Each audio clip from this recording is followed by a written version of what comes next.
Iruñeko udalak eta Galtzagorri Haur eta Gazte Literatur Elkarteak aurrendako euskarazko album irudidunen etxepare sariaren laguntzaz, Pikoteka ilustrazio eta narrazio lantegiaren beste edizio baten izen emateko epea zabaldu dute abenduaren 4 arte.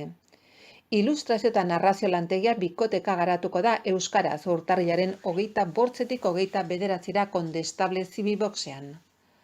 Lantegiaren 5. edizio da honakoa eta haren bidez euskarazko liburu irudidunak sortzea sustatu nahi da.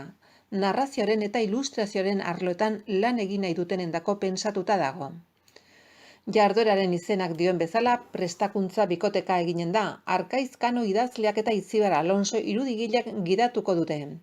Dani Martiarena idazleak eta Ana Ibanez irudigileak ere parte hartuko dute gonbidatu gisa. Izen emateko administrazioa abildua galtzagorri.eus helbide elektronikora idatzi behar da.